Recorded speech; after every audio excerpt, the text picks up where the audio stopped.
It's Monday, and you know what that means. Not only are you just about to hear another new episode of the Stacking Benjamins show, but we also have a shout out to the men and women of our U.S. Armed Forces.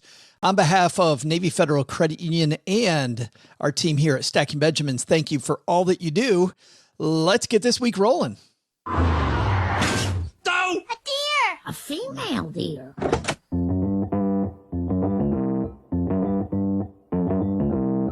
Live from Joe's mom's basement, it's the Stacking Benjamins Show.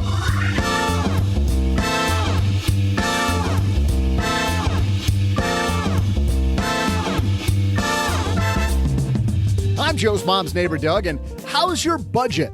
Ever heard of a family budget meeting? Even if you plan alone, today we welcome a woman who's mastered the art of getting money things done, Catherine Alford. Plus, are you itching to get out and travel? Now might actually be the time to find that dream trip. We'll discuss why and talk about some not so great NFT news during our headline segment. Later, we'll toss out the Haven Lifeline and I'll share some crazy trivia with you. And now, two guys who might take a lesson from our headline and go on vacation to leave me alone for a while. It's Joe and G.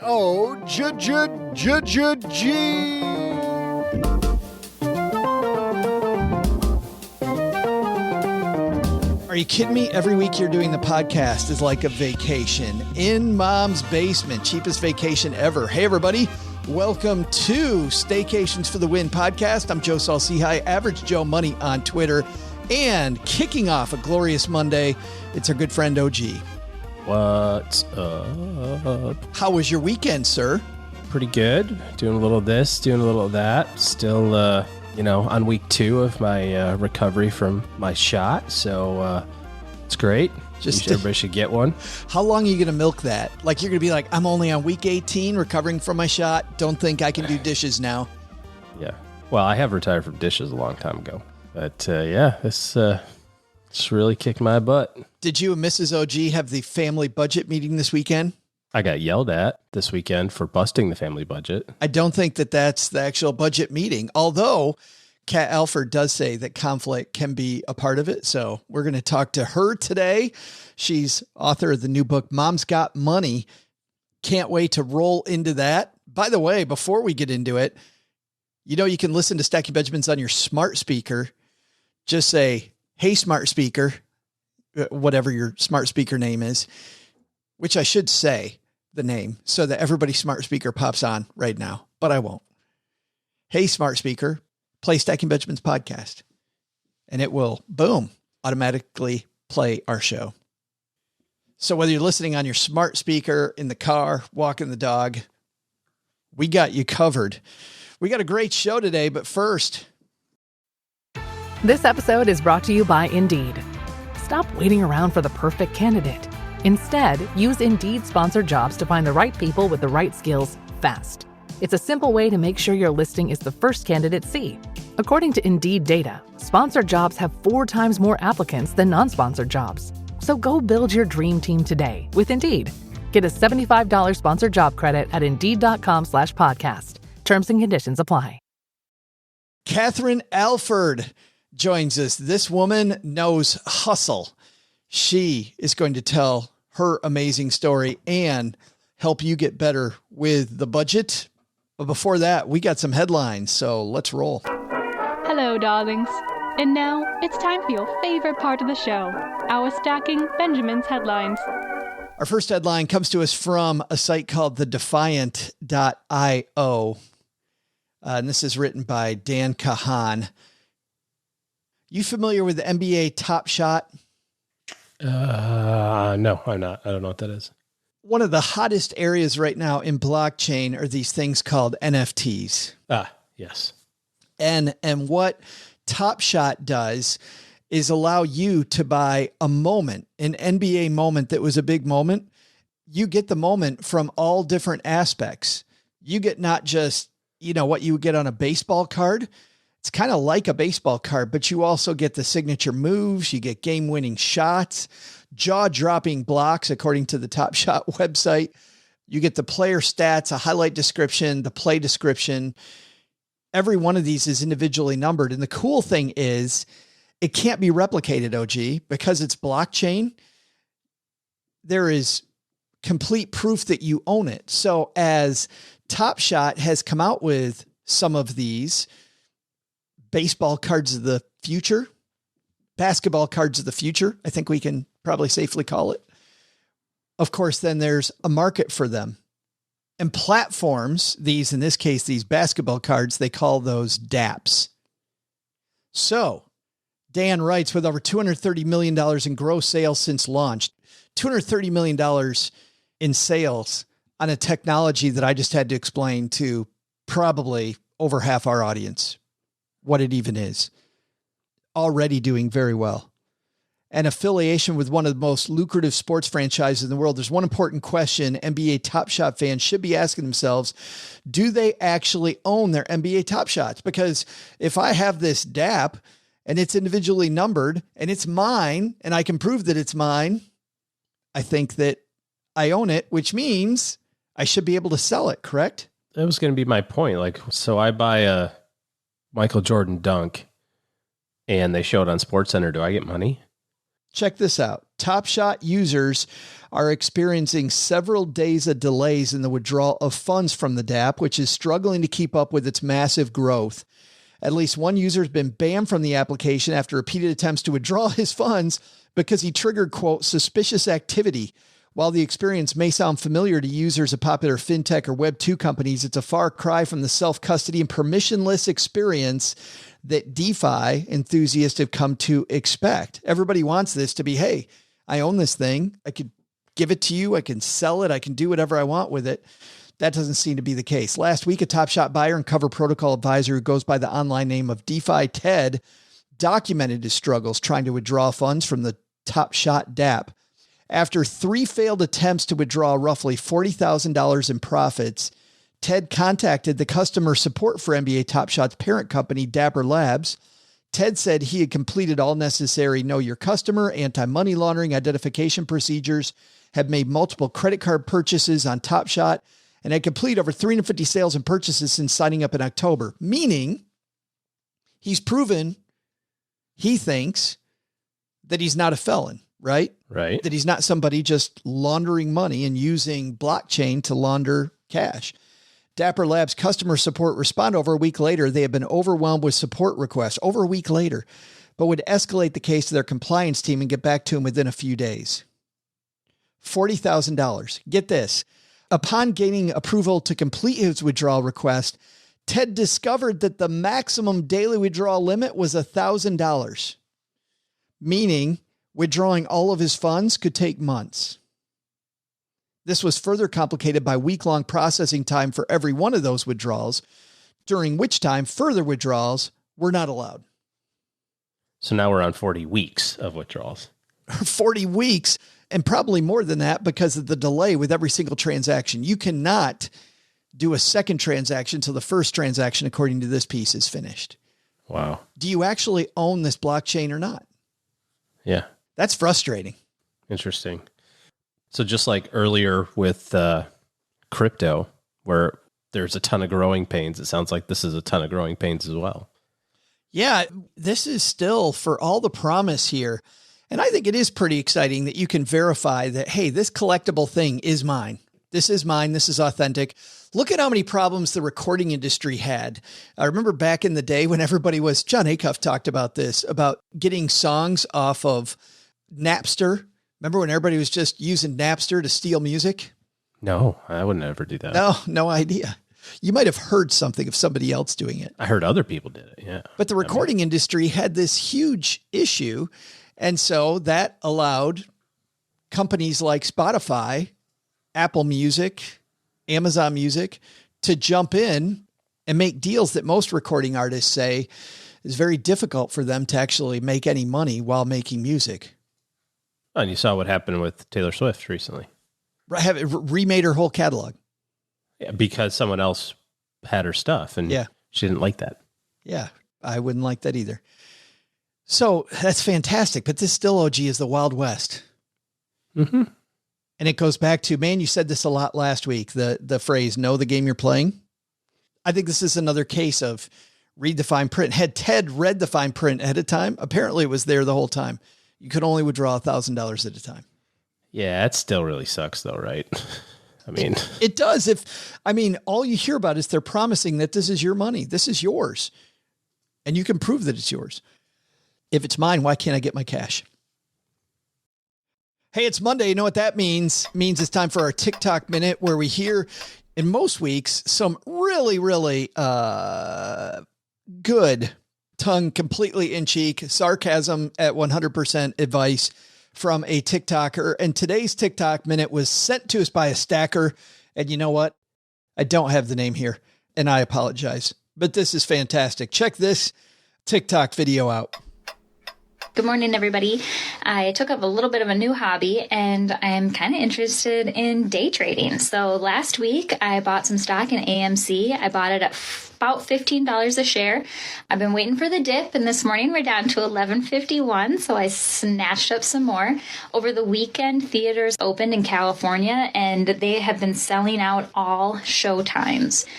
People on YouTube are saying that this could be the next GameStop, and they're predicting that shares could go for $2,000 a share. Some people say $1,000. Either way, I am ready to hold and take it to the moon. Take it to the moon. That video, of course, is a few weeks old. AMC, by the way, trading as we record this at over $8 a share, at least. So she bought it at $12. So she's only lost a quarter of her money so far. See, the thing that she screwed up was you're supposed to buy options. Oh. Then you could have bought way more. Then ridden it to the moon. Yeah. Because it would have ended differently had she bought options. Maybe. I think would have been the same, but a lot less money. You know, there's a few things that are scary here. Number one, people on YouTube are saying that phrase. Yeah, the people on YouTube. Yep. How do you feel when you hear that phrase? Oh, those people on YouTube are saying that this has got to be, if you're getting your investing advice from people on YouTube, the people on YouTube. The people on YouTube, yeah. Yikes, huh? They're saying this, that they are saying that this could be $2,000 a share. And the second thing is technical analysis is a real thing. Now, it's not something that most of our listeners should be paying any attention to, but there's two types of analysis. There's fundamental and there is technical analysis. And technical analysis is something traders use. But buying the dip, a stock goes down, is not technical analysis. OG, it isn't even a beginning of technical analysis. And yet I feel like there's a lot of people that during last year's run up who decided they were geniuses because, hey, the stock goes down a little bit. I just buy the dip. That's all I got to do. Yeah. Actually, the only analysis she did was the part about AMC theaters opening to capacity. That actually is something. Like, hey, I looked this up, checked all the show times, but the difference is that like a hedge fund or a professional money manager would have actually gone to every AMC or gone to every AMC website to verify that every seat is taken, to verify that every showtime is booked, and not just the anecdotal, like, oh no, it's full. It's full. Yeah, the whole theater's full. They would have said, yeah, I'm going to check that out. And then done the math and said, well, each seat is worth this amount and each person buys this amount of popcorn on average. And, you know, and then I think the price is going to go to $1,850. Definitely not 1,000, by the way. But, you know. Or two. You know, knowing the heartbeat of the company that you own, though, a popular way to invest for individual stock investors is to under diversify, not because you want less, because that increases the roller coaster swings in your portfolio, OG, but the upside is you actually know the companies that you're buying and you can get to know the heartbeat and not just the technical buy the dip, but you can understand, like she had that surface level discussion of, hey, theaters are open and people are sitting in the theater. But to your point, you can also know what the good quarters are for AMC. Right. When are the times they usually make money? When did they decide to take out debt? How much money did their executives make? What's on the horizon for technology in movie theaters? Before COVID hit, I remember there was a bunch of new experiences that movie theaters were experimenting with to try to drive people into theaters. So how does all that work? It's going to the moon. And by the way, while that sounds like work, for me, that's the fun. Like the fun is knowing your company, knowing what you own is a good time. Thanks for sending that. I apologize that I don't have in front of me who sent that to me, but thank you. If you've got a TikTok video you saw that was fun, you want me to not credit you when you send it to me, send to me, Joe at Stacking Benjamins. Our second headline comes to us from Yahoo Finance. Have you started booking trips, OG? Well, kinda. We're doing a week in Florida. Does that count? Yes, absolutely. Well, and we booked our airline tickets to San Francisco in September for the San Francisco Marathon. My son will be running his first marathon. Cheryl and I are going to run the half. And we also booked our tickets to Japan to visit my daughter, hopefully in late October. But this piece on Yahoo Finance from Alexis Christoforis, why you may want to book your next trip now. The window, she writes, to book that next great travel deal is getting smaller as the COVID-19 vaccine rollout ramps up. Travel experts say rising demand is sending airfares and hotel rates higher, though most are still below pre-pandemic levels. Don't expect it to be empty planes and $30 airfares like we were seeing a year ago, but you can still get deals if you hunt for them, said the Points Guy founder and CEO Brian Kelly. He told Yahoo Finance Live that inventory is becoming tighter with each passing week and predicts modest price increases through the rest of 2021. They got to get their money back, OG. They got so if you have any trips that you're 99.9% sure that you're going to take and you're waiting until next week or next month to book that travel, I agree with Brian here. That's a mistake. Get that stuff booked. Well, and especially because the travel industry and airlines still has pretty lucrative changeability. If something comes up, they're going to let you make a free change usually. Yeah, at the very least, you'll score a credit to take the trip later, which you will probably do. Now, the bad news is that credit is usually for the amount of money that you paid, not for the complete ticket. So again, as prices go up, OG, you want to get out there. My son is going to be spending some time with us in June before workers where he works go back to campus. So right now, like many people in America, he's working from home. And he found out that in July, everybody's headed back to their desk. And so he decided to come work from here for June. And I immediately told him after he waited 2 days to buy the tickets, I said, you got to get that done, man. You got to buy that ticket now. Buy that right now. We'll link to this. There are some deals that are in here for different trips as the world starts to open back up. I don't know how many of these deals are still around, but we will link to them in our show notes page. Or if you're somebody that gets our Stacker newsletter that includes a guide to our Monday and Wednesday shows, you already have that in front of you. So click and go if you want to start booking travel for maybe later this year or early next year. In just a moment, OG and I are going to have our takeaways from today's headlines. But first, at Navy Federal Credit Union, they don't just serve the Navy. They also serve the Army, Marine Corps, Air Force, Coast Guard, and even the Space Force. No matter where you are in your military career, they offer the products and the resources to help you navigate your finances, like the Navy Federal More Rewards American Express card, which offers 3 times points at supermarkets, food delivery, and gas, plus 1 point on everything else. That means you pay your bills on time and get that card so it is a zero balance. You want to rack up the points.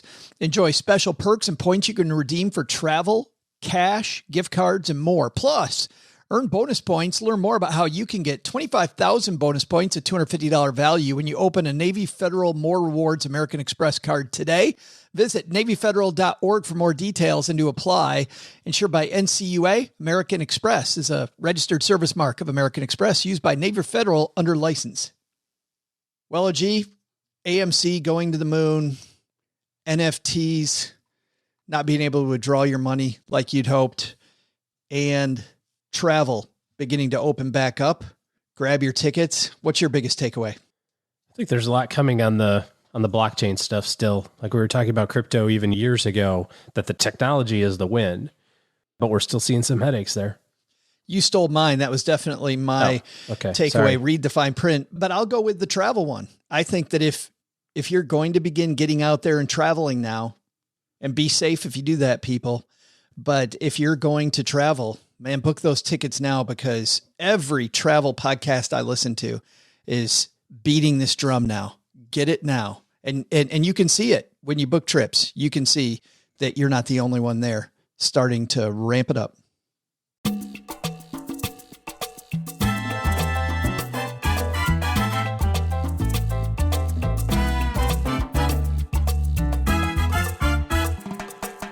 Our guest today is a woman that I met some time ago at an industry conference called FinCon. The thing that I've always admired about Catherine is she is the hardest working person in the room. Oh, gee, our family, I don't know if your family has a family mantra, but ours has always been that we will not be outworked. You might be smarter than we are, but you're not going to outwork us. And I can very safely say I'm fairly certain that Catherine Alford outworks me. So you failed at your family mantra. You've brought dishonor on your family. I know. There's no dishonor here, because Catherine, you're going to find out here, is not only incredibly smart when it comes to her money and her family's money, but she's also been there. And not only is she taking care of her family's financial picture, she's the mother of young twins and has a mid-six-figure now writing business, which she talks about a little bit in her brand new book, among other things. You and I have talked a lot about the family budget meeting. She has a whole chapter of her book on the family budget meeting. So I said, hey, I want you to come on and talk about this, so it's not just me preaching about these budget meetings. So here she is, Catherine, we call her Cat Alford, coming down to the basement. And coming down the stairs to the basement, it's our good friend. And I say that all the time, good friend, but this is truly my good friend, Catherine Alford. How are you? I'm great, Joe. Thanks for having me on. It's good to see you. Well, it's great to see you too. And I want to pull the curtain back just a little bit for people that think that they can't do this. And this is, and you even write about this in the intro to your book, that this was not a baby that was birthed easily. This is for everybody that thinks they don't have a book in them. Like, I think they need to hear this story, or think that whether, hey, it's a book or anything, or working out, or, getting where you want to go, like, tell the story of this book. So in 2016, I had an idea for a book. I worked with a mentor. I got help writing proposal. I had been self-employed for a few years. Lots of people that you and I both know were getting book deals.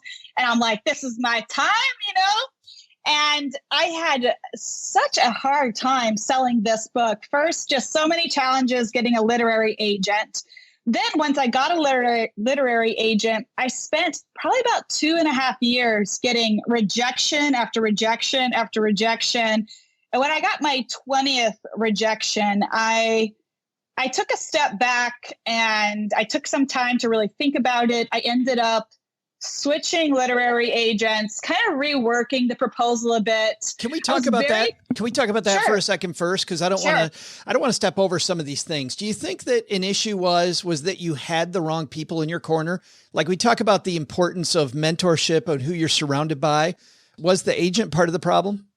Well, the agent was extremely kind and nice, but perhaps she wasn't the right agent for me. So, I'm just coming onto the show. My book is called Mom's Got Money.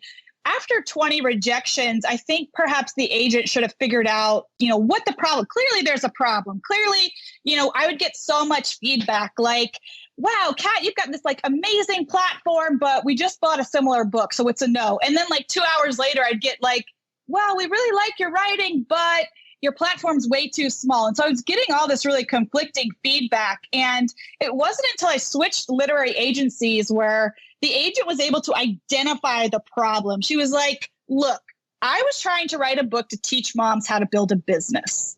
She's like, business and personal finance are two separate book categories, publishing categories. Everything in your proposal is all personal finance, money expert, appeared here on this news show, but it's a business book. And some of the feedback I was getting, we have 7-figure entrepreneurs writing books. Why would we have you do it. We've got people with 1 million Instagram followers writing a business book. Like, who cares about you?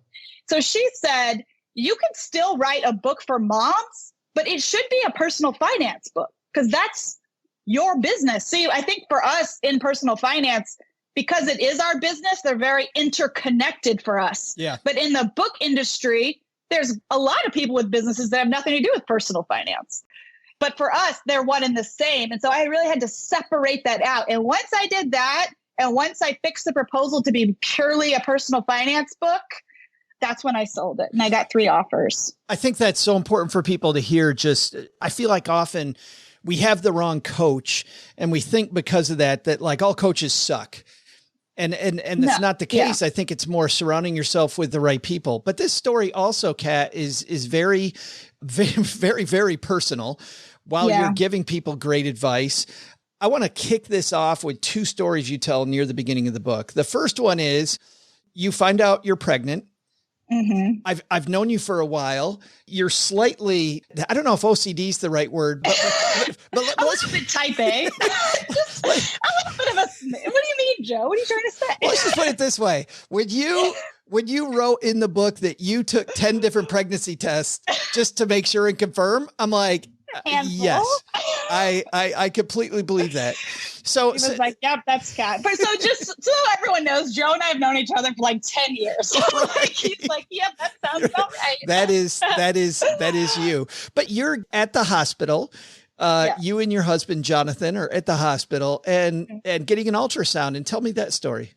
Yeah, I wanted to, confirm that we were in fact pregnant, and Jonathan was in medical school at the time. I waited till he had like a break in classes, and we're there, and everything's really, really quiet. And then all of a sudden, the ultrasound tech says, "You said the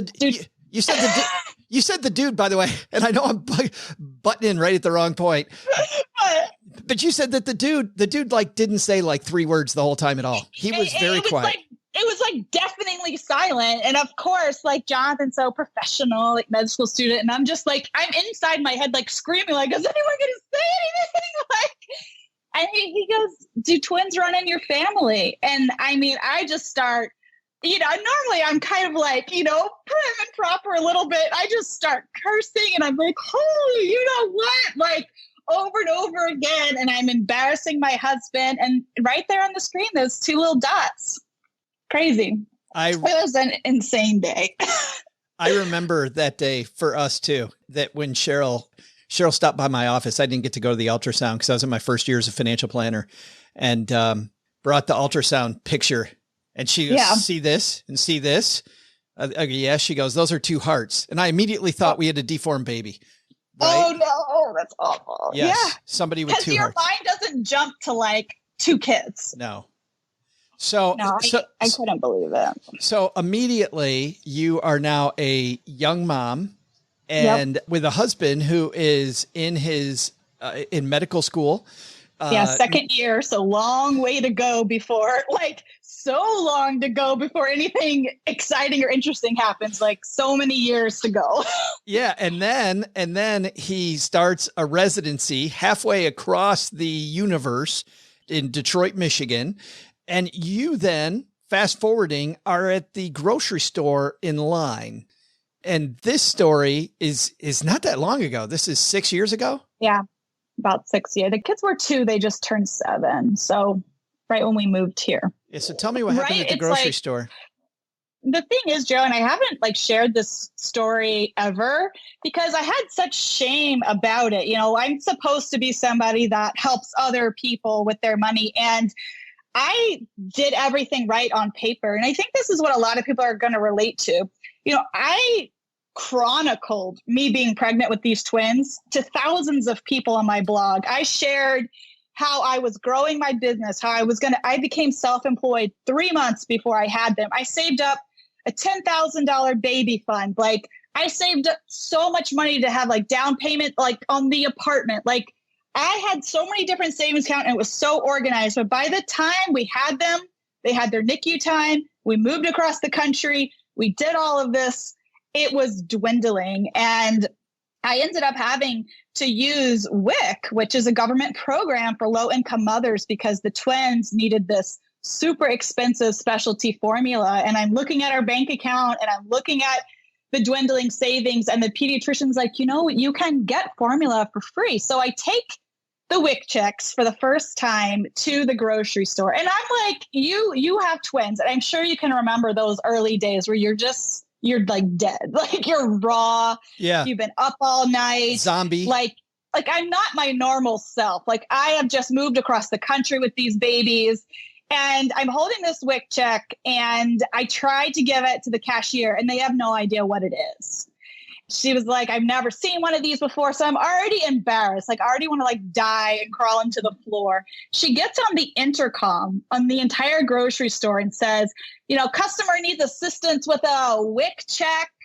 And at that moment, this dad is behind me in line. He's got 2 kids with him and all of his groceries on the cart. And he just gets mad and he leaves all of his groceries on the line. And he walks out the door with his 2 kids, and he's just hopping mad that I'm like taking up so much time. I've got the babies with me, of course, because now Jonathan's 3rd-year medical student at the hospital. And anyways, but I get the formula, I leave, and like babies are crying. I'm crying all the way home. And it was such a low point for me because I was so excited to like move to self-employment. I had felt like I was such an example to people, like, you can do this. You can have these babies. You can stay home. You can work from home. We can make it all work. And like, I couldn't buy him formula that day. It was a real low point, but it was a real turning point too, because I really stepped up my game with the business after that. So I'm like, I can't ever do that, have this feeling again. Like this is a terrible feeling and I won't do this again. But you also make other couple great points during that. Mm-hmm. You have a nice long few paragraphs about how there's so many people who are in that situation, Kat, and they fault themselves. And, right. And you've got these great encouraging words that say, listen, this is a point in time. This is not a death sentence. This is not, no. And you know what? There's a good chance it isn't your fault that you're here. Yeah. And I think especially given the last year and the pandemic, there are forces beyond us. And it's good to know that you can be a successful person and still have hard moments. And it gave me such empathy for people who are in those situations. I think it made me a better person going through it, because now I realize that everybody goes through hard times and everybody can pull themselves out of it. And it really means nothing about you. It's kind of what you do after the fact. So yeah, I hoped to like share with other moms that if they're in that point, or if they pick up the book and they're a paycheck to paycheck, like it can be the start of something really great. In 6 years from then to now, actually very quickly after that, you took your business to be a 6-figure business in very short order. But it wasn't a year or two during this whole struggle. You've been laying the foundation for a long time. So I feel like I want to make sure people don't think that this is an overnight success story, because it's not. You've been laying this foundation for a long, long time. And you talk about a lot here about moms and about how a lot of people feel lost, like you did as a mom. And I thought this is powerful as somebody that has twins. So you talk about how with your twins, like you're the one that communicates with the teachers. Right. And it isn't because Jonathan won't, it's because of the fact that that's what mom does. Yeah. But mom is not the mom from the 50s TV show anymore, right. Catherine. No. Mom now has a full-time job working her ass off doing all this stuff. And yet there are still these familial roles where mom's expected to do all this. And mom, because of that, has all this purchasing power. Mom has tons of purchasing power. And you go through the numbers and you may have those offhand. Yeah. But mom still doesn't feel very confident about money. Like the people that reach out to you do not feel confident about money, and they really should. Yeah, I mean, you're so right. And that's why I specifically wanted the book to be about millennial moms. There's 9 million of us, and it's such a unique segment of the population because there are a lot of working moms. This book speaks to stay-at-home moms and single moms as well, but there are a lot of moms who are dealing with unique things, like having to pay their own student loans while trying to figure out how to save for their kids' college. And there's a lot more marketing power. Like brands know that there's 9 million millennial moms, and they know that we make almost 90% of the purchasing decisions for our families. So constantly, I can't even pump gas without seeing a video now. And so there's a lot more pressure to buy.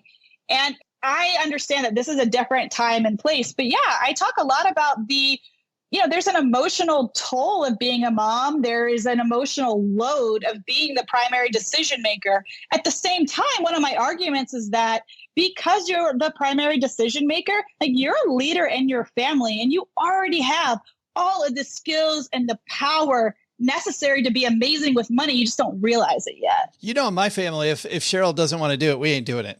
She runs the show. But that's in most families. Most people I know, that's the case. But how do people, and by the way, you talk to women, but I've seen plenty of men in this spot where they also feel inadequate because of the machismo stuff. But you talk about a boss attitude. Like, how do you change that dial to be somebody who feels like they're being trampled to somebody who's in control? Where do you start? Yeah, well, I'm a big studier of personal development, and I believe the idea, the science that our thoughts determine our feelings. And so I have a big chart in the book that gives some examples of thoughts that you can change. So like, I am terrible with money can be changed to a neutral thought, like it's just money, which neutral thoughts can eventually grow to like, I'm kind of good at money. And so it's all about sort of like changing your mindset and your attitude about how you think about money. And if it's too hard to go from money is really hard to money is super easy, there's all these like middle neutral thoughts that you can step into to sort of make your way to the other side.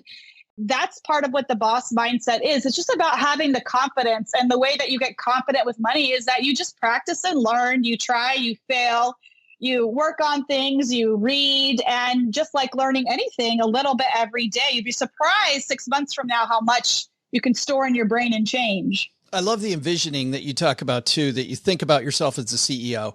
And if I'm the CEO and I'm the person in charge, well, then I've got to make decisions. And I don't know, just that I kind of put myself in that, those shoes when I read you talking about that. And I don't know, just that, I don't know if it's play acting or what it is, just changes everything. Yeah, because moms are already the CEOs, but there's this, there's this common feeling of like, no one appreciates mom, or like Mother's Day is the only day that we appreciate mom, or like no one knows how much mom does. Like, these are common things. They're things that I talk about with my friends. Like, no one realizes how much we do. If we left for a week, good luck, everyone. These are things we joke about. But the thing is that if moms only realized, you're kind of the boss, like you kind of run the ship. And that's a very empowering position to be in. And that's what I'm trying to say. Like, there's nothing new that these moms need to learn. Like, you already got it. It's just about realizing the power that you already have and applying that to some higher level decisions. Let's go tactical. You talk about a family meeting, a family budget meeting. Let's talk about what that means to you. Fun. Well, I actually, Cheryl and I do them. We do them weekly. We have them over either pancakes or wine, depending on the time of day. Yeah, depending on how it goes. Yeah. So I love our meeting, but that's also a learned trait. And you talk about how that's a learned trait for you. But how does that meeting work? Can you set that up for us so that we know what we should do, maybe what we shouldn't do?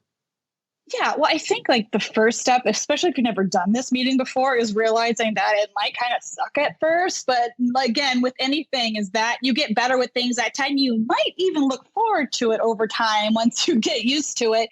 But you really just want to know where you stand. I mean, for us, I'm like, hey, we have this much in our bank account. Our investments are doing this.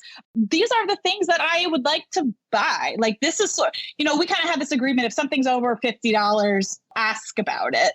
If it's under $50, it should be fine in cash flow. And that rule might be different for other families.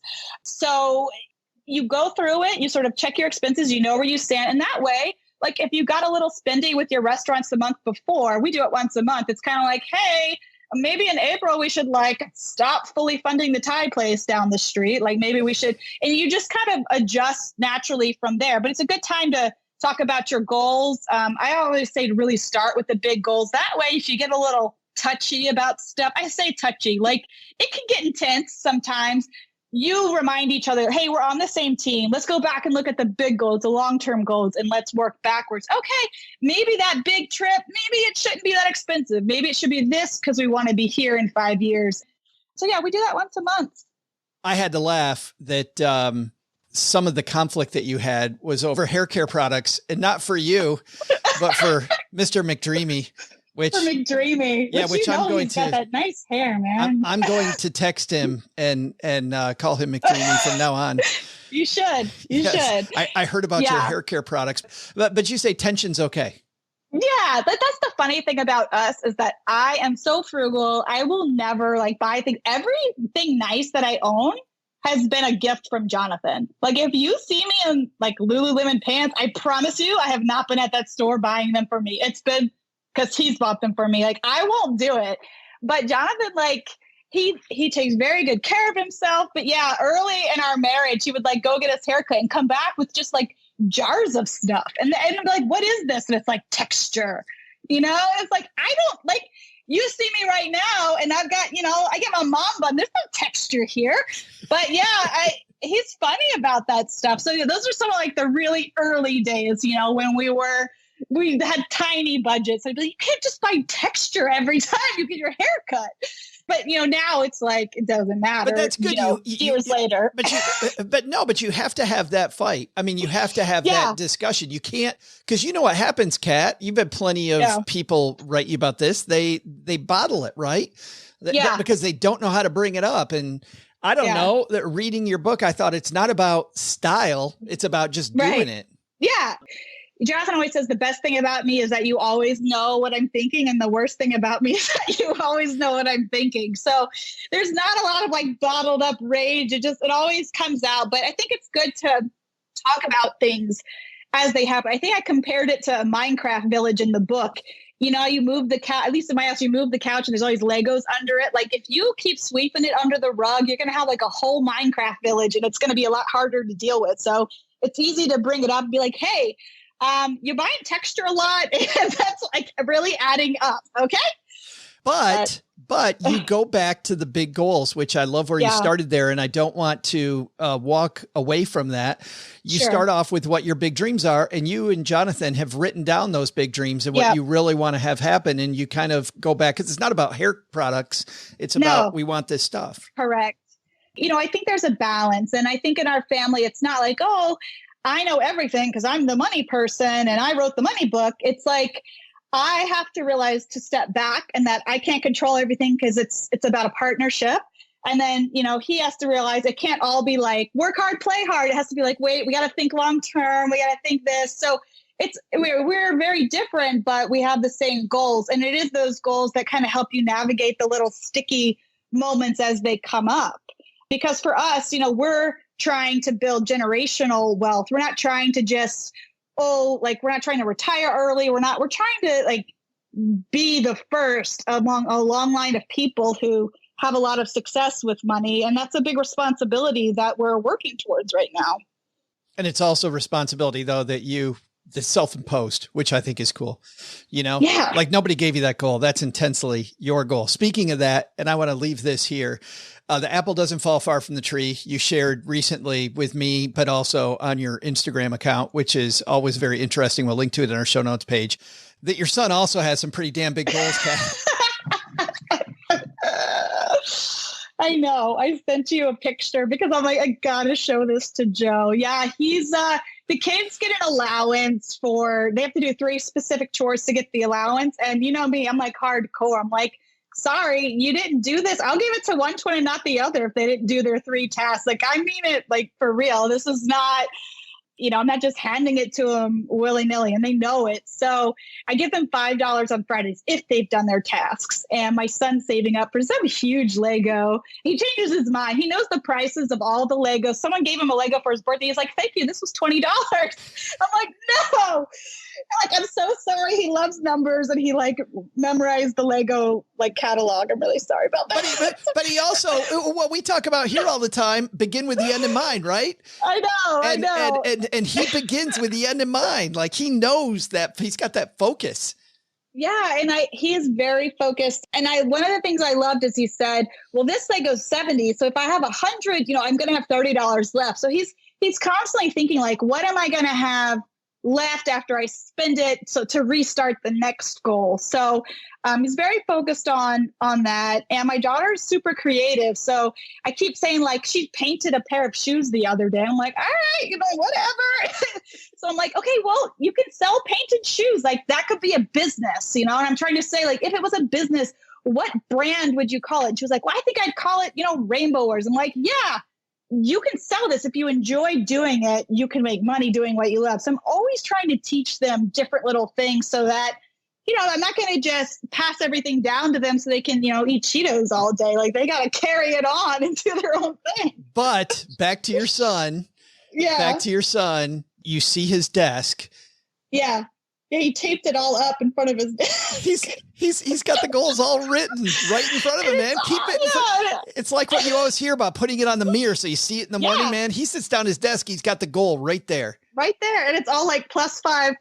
And I didn't understand why at first. He was like, that's how many allowance payments I have till I get there. I'm like, I see. I just thought maybe you didn't think to do +10, but I get it now.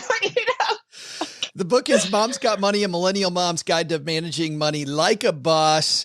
I'm assuming you can get it everywhere books are sold. Everywhere. Yeah. Awesome. And we'll also link, by the way, to your site, KatherineAlford.com. If people want to, and by the way, follow Kat on Instagram because it is hilarious. And you learn stuff. It's hilarious. You see the kids in action. And just like my twins, they're like night and day. Total opposites. Well, thanks for hanging out with me and including us. Thank you for inviting me.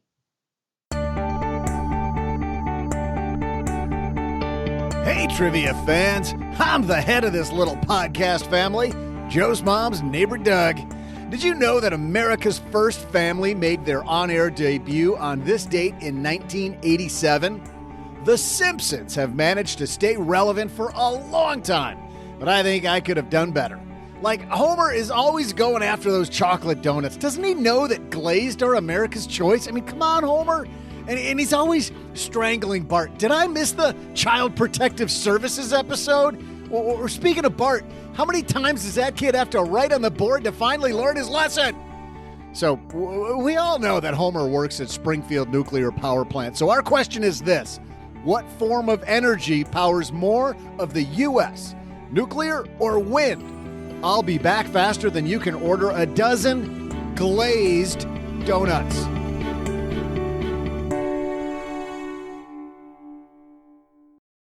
Well, there's nothing that relieves stress more when you have had a long day, you are completely fried, and you're thinking to yourself, maybe I'll just go out to dinner. But then you think about all those calories, all that money out of your wallet, and then you realize that you can eat healthy because you found Factor.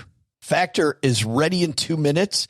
Factor shops, preps, cooks, and delivers straight to your door, so you have more time for everything you love this spring, and you don't have to worry about eating healthy and going outside your budget because you've got the food sitting there in the fridge that you had pre-planned. What is Factor? Well, Factor has meals built around your goals, whether that's weight loss, overall nutrition, more protein, or GLP-1 support for strength and workout recovery. Check out Factor's Muscle Pro collection. Every meal is crafted with functional ingredients, lean proteins, colorful veggies, whole foods, and healthy fats. Factor bans 175 plus ingredients. No artificial colors or sweeteners, no high fructose corn syrup, no refined seed oils, just nutrient-dense foods. It's fresh, never frozen, over 100 rotating weekly meals, including globally inspired flavors like Mediterranean and Asian, so there's always something new to look forward to. I use Factor. I think you're going to love it too. Head to factormeals.com/SB50off, stackers, and use code SB50off, and you're going to get 50% off and free daily greens per box with new subscriptions only while supplies last until 9/27/2026. Well, running a small business, as you may know, like I do, it is super fun, but it can also be very tough. And when it's time to get a loan, it can feel impossible to find the lender that you actually trust. Big banks say no. The internet? Well, that's full of sketchy offers with sky-high rates and fine print you can barely read. Whether you need help covering payroll, managing cash flow, or investing in growth, you deserve better. And that's why I recommend the small business marketplace Fundera, which is powered by NerdWallet. It's a free, easy-to-use platform. It lets you compare real financing offers from trusted lenders, and it's all in one place. And what I like is that you don't need perfect credit to get started.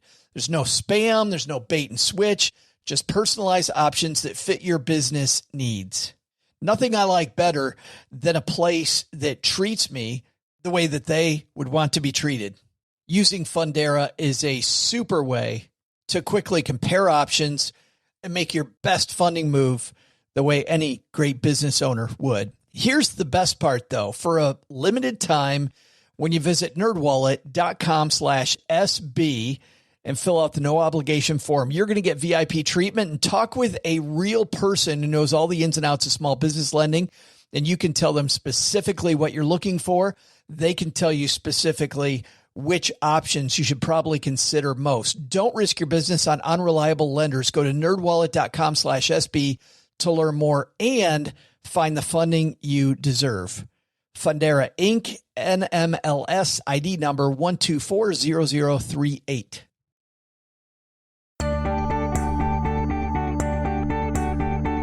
Hey, Stackers, it's me, Joe's mom's neighbor, Doug. Today is the anniversary of The Simpsons jumping on televisions all over the world way back in 1987. Probably the only people who knew that fact were me and Lisa Simpson, who's clearly the smartest 8-year-old on the planet. A little smarter even than Joe. You think if she were that smart, she'd point out that her mom's hairstyle defies the laws of physics. Speaking of science, let's get you to today's trivia answer. The question was, since Homer works at Springfield Nuclear Power Plant, which energy powers more of the USA? Nuclear or wind? Currently, the U.S. gets 60.3% of electricity from fossil fuels, 19.8% from renewables such as wind, hydropower, and solar. Of those three, wind is about 8% all by itself, and that leaves 19.7% coming from nuclear. Sorry, I said it wrong. Nuclear. It's time for me to go power myself up with some tasty donuts. I don't know where that fits in the percentages, but they're awfully good. See ya. There's so many jokes about Doug and windmills, but not enough time to get to all those. We got serious work to do. Big thanks to Kat Alford for joining us. I love this idea that you have to be okay when you start having these money talks with having them be a little contentious. OG, like it's going to be there, and just avoiding the fight by avoiding the subject altogether. Yeah, that's not a good idea. Yeah, absolutely the wrong approach. Get the fights out of the way, get on the same page, and do it. And whether you do her monthly meeting, do it the way that Cheryl and I do it with a weekly meeting that's much shorter, or Kat's monthly, much more like the corporate quarterly earnings call, which I also like that analogy. I think, we didn't talk about that with Kat, but for me, that thinking about yourself as if you're a public company helps you make better financial decisions. Right. Yeah. Good stuff. Let's throw out the Haven Lifeline and tackle some of life's most important questions. Our friends at Haven Life Insurance Agency, they put what you value first. Not fighting about my quarterly budget meeting. Avoiding the budget meeting. And no, that's not what we're trying to do, dude. Come on. Finding harmony with Mrs. OG. Finding harmony. I like that. I'm gonna use that phrase from now on. Babe, we need to find harmony. Find harmony. Find harmony. I know her well enough to know the look on her face when you say that. Like, what? Yeah, that's what I'm going to do. You can find more time finding harmony if you're not filling out life insurance applications. You could. Which historically has taken forever, but Haven Life has figured out which questions are actually the ones they need. So it's simple.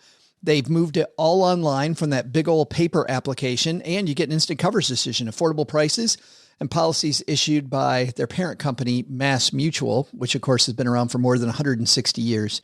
Today, we're going to throw out the lifeline to our new friend, Kyle. Say hi, Kyle. Hey, Joe and OG. My name is Kyle from Maryland, and I got a question for you about my 401k. In my opinion, it's terrible options. It's with Fidelity, and the only index fund is a mid-cap fund. It's FSMDX. Everything else has the expense ratio of over 0.6%, most of which are closer to 1%. And those just all seem like a ripoff to me. Because of the lack of options in my 401k, I've been putting the max $6,000 a year into my IRA at Vanguard and choosing whatever funds I want. Don't worry, they are index funds. I'm still contributing about $300 to my 401k to get the company match, but I just feel like I'm getting ripped off. Hoping you would have some suggestions on what to do. Should I just keep contributing and then eventually move the 401k to my IRA whenever I leave? I'm 28 years old, so most likely I would change jobs at some point in my career. I appreciate your input, even though I haven't learned anything yet. I'm hoping I will on the next episode, but we both know that's doubtful. Come on, Kyle. You got to have a can-do attitude. Glass is half full, brother. Glass is half full. Thanks for the question. This is a great topic that we absolutely love talking about. OG, what's going on here? And is he getting ripped off? Yeah, the person that's ripping you off is yourself, man. If you think that you're going to make or break your retirement because Fidelity funds are 0.6 and Vanguard is 0.1, you're out of your mind. It has nothing to do with that. Study after study has shown that that's not the reason that people are successful or not successful because of their index funds pricing or something like that. It has everything to do with whether or not you behaviorally do the right thing. Do you put in the amount of money that's required to reach your goals? I don't know that $6,300 a year is going to be enough to be financially independent in the future. But making the choice to not put money in because it's marginally more expensive isn't the right plan either. What I think you're doing, and this depends on your income, of course, is I think you're, that phrase, biting off your nose to spite your face. You're like, well, I'm going to put my money in my IRA instead. Well, you don't get any tax deferral for that because you have a workplace plan. So you can't put money in an IRA and get a tax deferral. Yeah, but it sounds like he's using the Roth on that side, which is fine. Do the Roth. Did he say he was using a Roth in Vanguard? Well, you're right. He didn't say that, but I'm hoping he used the Roth, because if he uses the Roth at Vanguard first, I've got no problem with that, because he's doing the first thing, which is the behavioral thing. But then number two, he's fighting maybe the third dragon down that you and I agree is still a dragon, but not the one that he should be so obsessed with, is he's lowered his fees.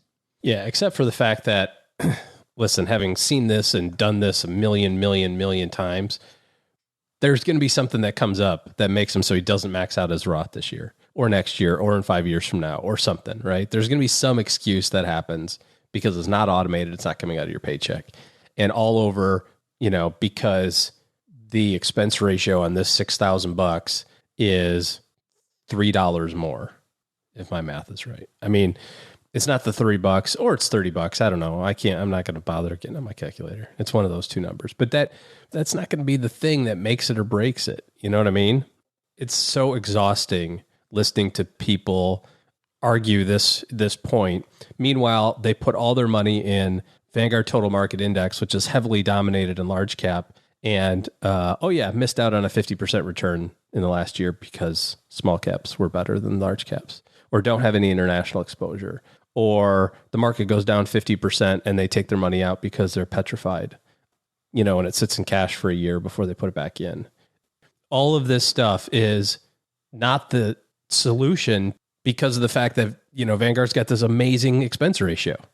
That didn't prevent you from making this big catastrophic mistake last March and pulling your money and putting it in cash. It didn't prevent you from being adequately diversified and capturing the upside of value in small cap in the last 6 or 7 months. All it did was give you a cheap way to not have enough money. So good job, and it's something to beat the drum on. Like, that's just happens to be right now the topic du jour, has been for years. And yet the biggest issue, because it's easy and it feels like an easy win, right? And it totally is an easy win if you have the behavioral stuff down. But to your point, people don't have the behavioral stuff down, so they don't get the easy win. What they get is your phrase, biting off their mom's phrase, really. That's a like 1950s phrase, biting off your nose to spite your face. Yeah. So I don't think that you're quite the hero that you thought. But listen, here's the thing. The major piece is putting money away. As long as it's not going in a shoebox, that's the important thing. Put it at Vanguard, put it at Fidelity, put it in your brokerage account. I don't care where you put it. Save a whole bunch, invest it, and don't bleep and touch it. If you can do most of that, you're going to be fine. It's when you don't do those other things that then you look and go, well, I got charged an extra $30. So that's why I didn't retire. So save crap loads of money, put it wherever the hell you want to put it, but don't touch it. Let's get a little analytical with him, though, if he does want to do better with the funds that are inside of his 401k. First of all, let's talk about what he can do with the funds just the way they are. There's that great phrase that I love, which is face the world the way it is, not the way you wish it were, right? He wishes he had lower fund fees. He does not have lower fund fees. He has what he has. Here's how to make the best use of that. Two things. Number one is that he can look for the efficient frontier. There's places online to look for that so he can get better diversification on his money. Lots of studies show that having the right diversification is way better than having the correct fund. Way, way, way better. So to OG's point, you avoid a lot of fees by using the one fund approach. Congratulations. You missed out on an asset class that just absolutely rocked, that probably would have been a part of your portfolio had you actually looked for the efficient frontier. Many places to do that for free online. Second, when it comes to picking funds, if you want to, inside of each of those asset classes that you should have, go to the site called Morningstar. Morningstar.com will compare your funds one against each other in each asset class. Now, don't go look at small cap because OG just said it's great and put everything there because that was the hot winner last year.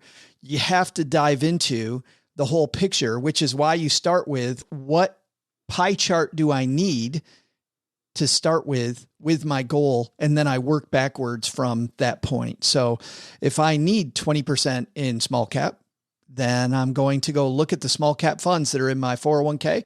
Going to go to Morningstar. I can look at, by the way, Kyle, I can look at the fees. I can look at the returns. I can look at how long sounds like they're active managers in your mutual fund because there's only one index fund. Well, then I can look at manager tenure, which all of a sudden then becomes really important, right? How long has this manager been there? Because if a different manager built the portfolio returns and a new manager just took over, those returns don't really matter. When you have a regime change in an active fund, it matters. So you can look all that up at Morningstar. Morningstar, by the way, is a free site. They will ask you to register, and there's two ways to register.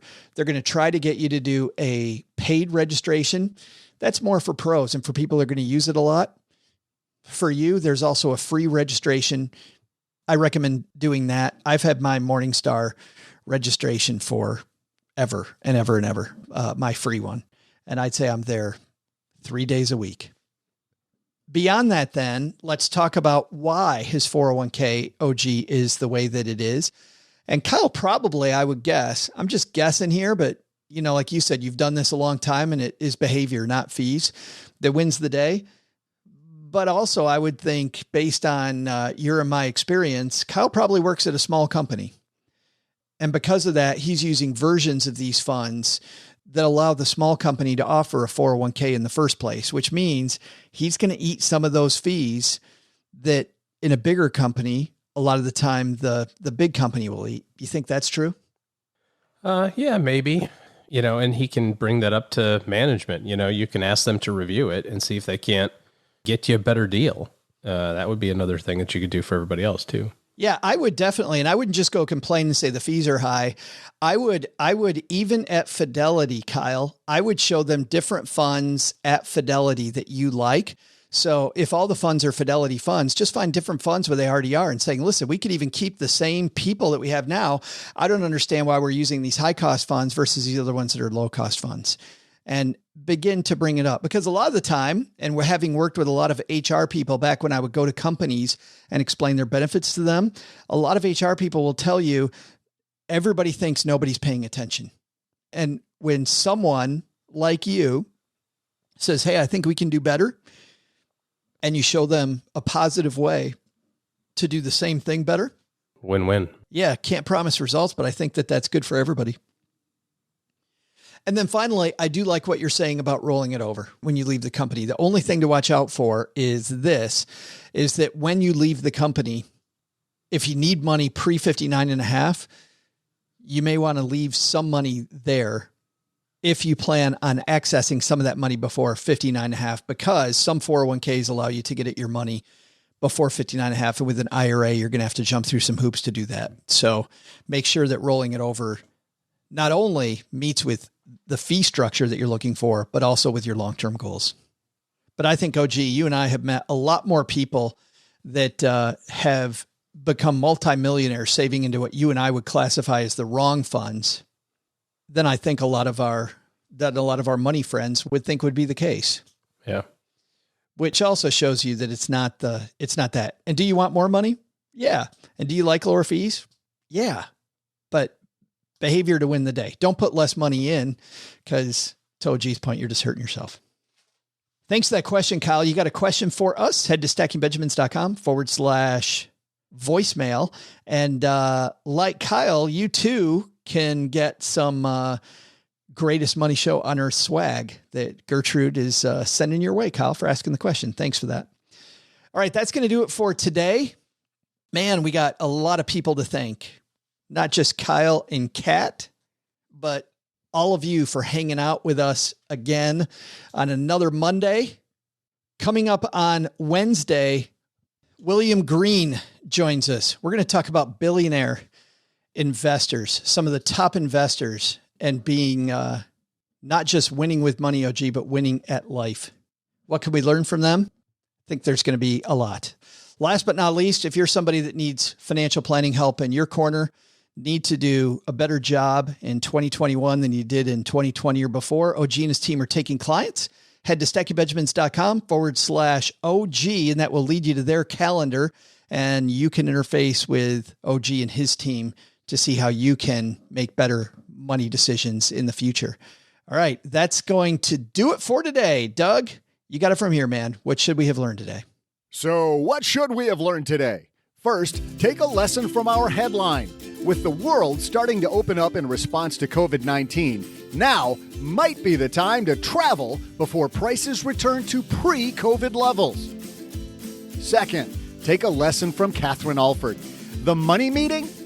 It's okay if it's contentious, and maybe you should expect some struggles when you start, but having the conversations will make money management easier for everyone in the family. But the big lesson? The big lesson. I forgot the big lesson. No. Wait, did I just sound like... No, of course not. Well, let's just finish this thing out with some more stuff and then some other stuff, and I'm gonna go grab a donut. To learn more about our guests and for more resources, you can head to our show notes page at stackingbenjamins.com. To learn more about how you can get your financial life in order, check out Catherine Alford's new book, Mom's Got Money, a millennial mom's guide to managing money like a boss, wherever books are sold. This show is created by Joe Saul-Sehy, produced by Richie Rutter-Reese, and engineered by the amazing Steve Stewart. Online, visit us on Twitter at SBenjaminsCast or on our Facebook page. I'm Joe's mom's neighbor, Doug, and I do not like computer jokes, not one bit. SB Podcasts may receive payment on the show from sponsors and guests in the form of books, giveaway items, discounts, or other remunerations. That's a big word. There's no way you take advice from these dorks, but like Joe's mom always says, don't take advice from people you don't know. This show is for entertainment purposes only, and before making any financial decisions, consult with a real financial advisor.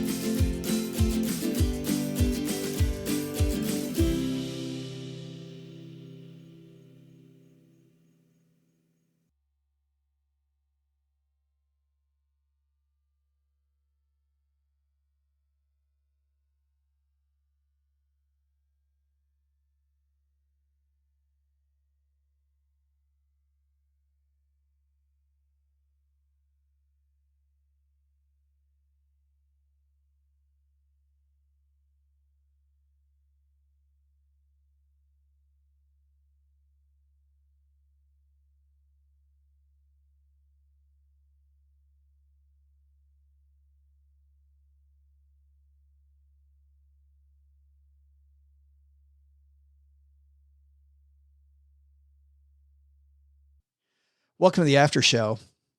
Last week was a crazy week. We have lots of behind the scenes developments that are coming that we can't wait to share. Nothing finalized yet, OG, but you and I were talking about one of them before the show, and I think it's going to be a pretty cool thing for our whole community. So says you. I think you would agree. If we can pull this off, it will be good stuff. However, I don't want to talk about that. I want to talk about something that happened last week that we're late on. We actually, if you get the stacker, you've already read my thoughts on this. And if you are in our community, the basement, our closed Facebook group, the basement, by the way, when I say closed, it means it's private. So everybody in the world isn't going to see your comments in the basement, just people that are in there will. So to come join us at stackingbenjamins.com/basement, we'll give you the link. It's a longer Facebook link, or in the search bar, just put Stacking Benjamins Basement and that will take you to us. But I was dismayed, OG. I don't even think dismayed was the right word. And you were so busy last week. I don't think you even know this yourself, but,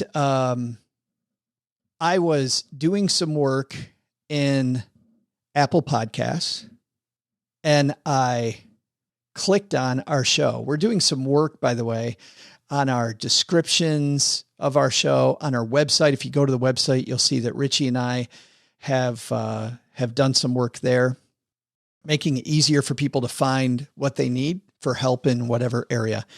With over 28 million downloads now since we began and well over 1,000 shows, we have some help in lots of different areas.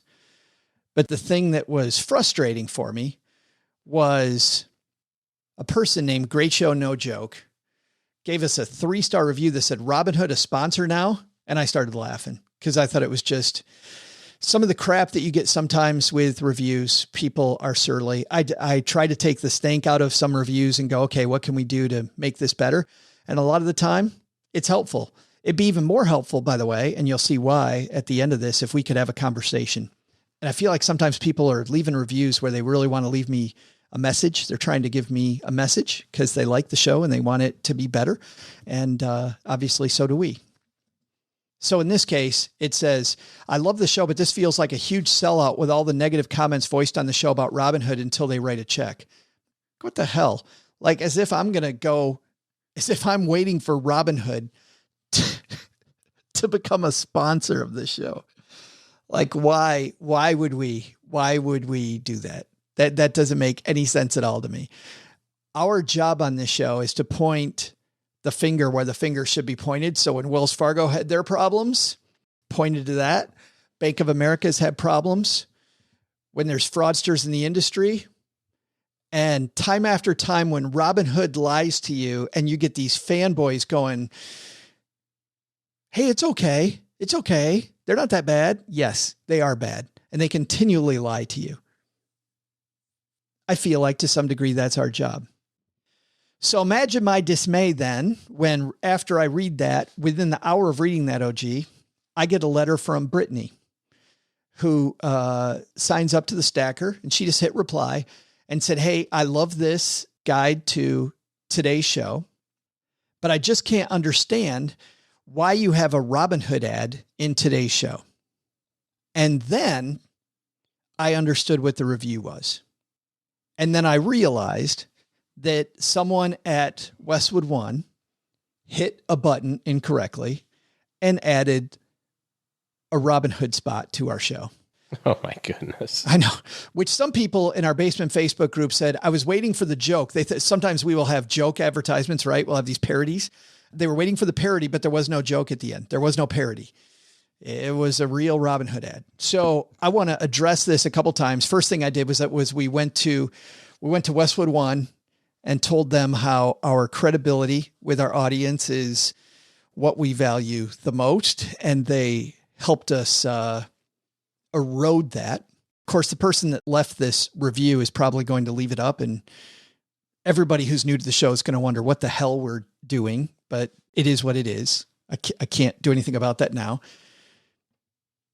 the other thing that people need to know is I also made it clear to Westwood One, we are not going to take any money that Robinhood may have paid. I don't want to be paid by Robinhood. I don't want any of Robinhood's cash. If I worked for Robinhood and I knew that we put an ad on our show where during the same episode, we were talking about how finally getting rid of the damn confetti was a good idea, is hilarious for us and appalling for them. But also appalling for me because a Robinhood ad is not where we're at. So just to pull the curtain back, I used to be able to hear all the advertisements before we moved to Westwood One. I could hear all the advertisements ahead of time. I could hear the sponsorship spots at a time. We still have some that we do at the time, but I have a list and I have to approve, OG and I have to approve every sponsor. So on last Monday's show, as an example, it was Navy Federal, Masterclass, Geico, Discover, and the Talking Real Money podcast. Those were brands that I really like. They're people we can get behind, organizations we can get behind. Robinhood, not at all. So you shouldn't expect that from us. But I think there's a point. Obviously, on our end, we have to own that. But I'm hoping for something else. Certainly feel free to leave us a review. If you've got a review of this show, no matter what it is, please leave us a review. But if your goal, like it feels like it is sometimes, is to give me a message about changing the show, making it better, I would love your help. Brittany and I, OG, had a fantastic discussion back and forth about what happened. And then she helped us solve the issue. So huge thanks to Brittany. I could do something about it when you write to me. So I'm not saying don't leave me a review. Please leave us a review, but please help us make the show better by just writing me, joe@stackingbenjamins.com. And if you've got something you really don't like, I would love to pick your brain about doing that. OG will tell you, I annoyingly tinker. Yeah. And I want to talk about podcasting 24/7, way more than any of you do. I want to talk about the art of making the show better. And anybody who's met me knows that I will bore the crap out of you doing that, but I definitely want to do it. So I just feel bad that I didn't even take the review seriously, OG. I was like, until they write a check. What are you talking about? Interesting.